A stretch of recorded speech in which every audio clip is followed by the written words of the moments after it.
সমগ্ৰ অসমকে জোকাৰি যোৱা BTADৰ সংঘৰ্ষক তীব্ৰ গৰিহণা দিছে সন্মিলিত জনগোষ্ঠীয় ঐক্য মঞ্চই।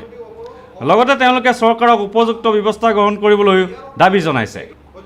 গুৱাহাটীত অনুষ্ঠিত এখন সংবাদমেলত সংগঠনটোৱে প্ৰশাসনক সকীয়াই দিছে হত্যালীলা বন্ধ নহ'লে 5 মে'ৰ পৰা অনিৰ্দিষ্ট কালৰ বাবে অৰ্থনৈতিক অৱৰোধ কৰা হ'ব।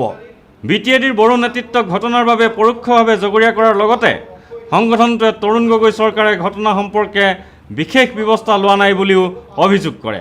12জনকৈ লোক নিহত হোৱা ঘটনাটোক তীব্ৰ গৰিহণা দি জমছেৰ আলীয়ে কয়, যোৱাকালিৰ যি ঘটনা প্ৰবাহ, এই ঘটনা প্ৰবাহৰ পৰিণতিত এতিয়ালৈকে 12জন লোক, আৰু এই 12জন লোকৰ অধিকাংশই হৈছে মহিলা আৰু শিশু। গতিকে এই দুঃখজনক এটা পৰিস্থিতিৰ মাজত আমি ইয়াত সমবেত হৈছোঁ।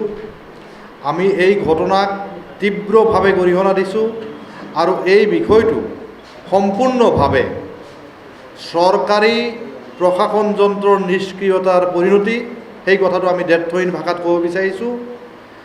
আমি চৰকাৰক এটা কথা ক'ব বিচাৰিছোঁ যে চৰকাৰে মানুহৰ জীৱন আৰু সম্পত্তিৰ নিৰাপত্তা দিয়াটো তেওঁলোকৰ মৌলিক দায়িত্ব।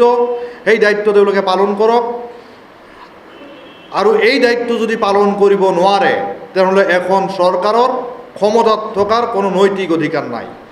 আনহাতে হত্যালীলা বন্ধ নহ'লে 5 মে'ৰ পৰা অৰ্থনৈতিক অৱৰোধ অনিৰ্দিষ্ট কালৰ বাবে কৰিব বুলি হুংকাৰ দি আলীয়ে কয়, আজিৰ পিছত এই সংবাদমেলৰ পিছত যদি এজনো মানুহ নিহত হয় তেতিয়াহ'লে 5 মে'ৰ পৰা আমি অনিৰ্দিষ্টকালীন অৰ্থনৈতিক অৱৰোধ আমি কাৰ্যসূচী গ্ৰহণ কৰিম।